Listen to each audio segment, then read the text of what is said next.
Assalamualaikum warahmatullahi wabarakatuh. Kami dari kelompok 4 Strategi Pembelajaran Ekonomi akan menjelaskan mengenai permintaan dan penawaran. Ini meliputi persamaan rumus fungsinya dan juga perwujudannya dalam bentuk kurva permintaan dan penawaran serta keseimbangan yang dapat terjadi yang menunjukkan harga pasar. Nah, perhatikanlah dengan baik pematerian dalam video ini karena setelah video berakhir akan ada sesi tanya jawab dan diskusi. Semoga video ini bermanfaat. Baik, di sini saya akan menjelaskan mengenai kurva permintaan dan kurva penawaran serta harga keseimbangan.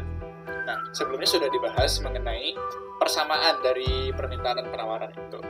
Nah, jika diperhatikan sebenarnya persamaan itu dapat diubah menjadi bentuk kurva. Contohnya dalam kurva permintaan ini. Nah, kurva permintaan itu bentuknya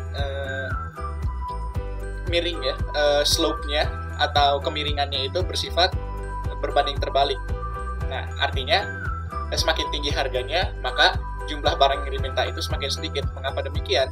Karena memang itulah bunyi dari hukum permintaan, yakni apabila semakin tinggi harganya, semakin rendah orang yang menginginkan barang tersebut.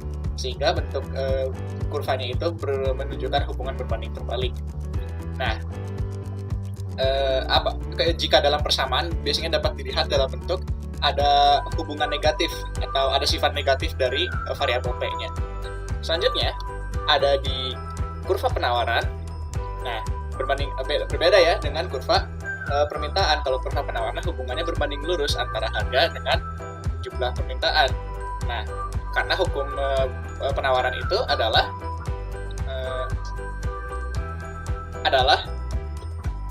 apabila harganya semakin rendah, maka semakin sedikit orang yang ingin menawarkan barang tersebut. Sedangkan apabila harga barang itu semakin tinggi, maka semakin banyak orang yang ingin menjual atau menawarkan, mensuplai barang tersebut.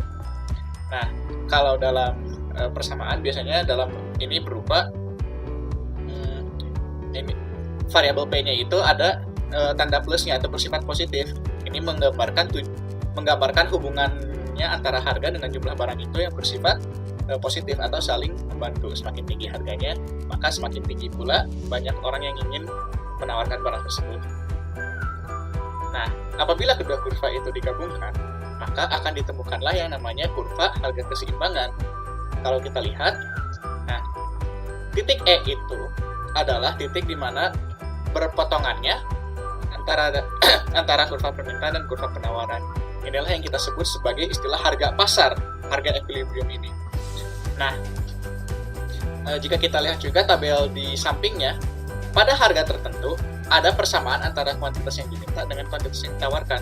Maka ketika harga pasar mencapai harga tertentu, akan tercapailah harga equilibrium di mana jumlah barang yang dijual belikan itu sama-sama disepakati oleh kedua belah pihak secara keseluruhan. Nah, sebenarnya ini bukan berarti bahwa ada satu penjual atau satu pembeli saja yang membeli 66 kg dengan harga 3.000, tapi ini artinya secara agregat totalnya ada 66 buah barang yang diperjualbelikan di pasar tersebut yang tiap harganya adalah 3.000. Jadi itu agregat ya. Kurva ini menggambarkan agregat, itu menggambarkan hanya dua pihak saja antara satu pembeli dan satu penjual. Nah, sebenarnya dalam kurva ini bisa ada pergeseran dan bisa saja ada pergeseran kurva.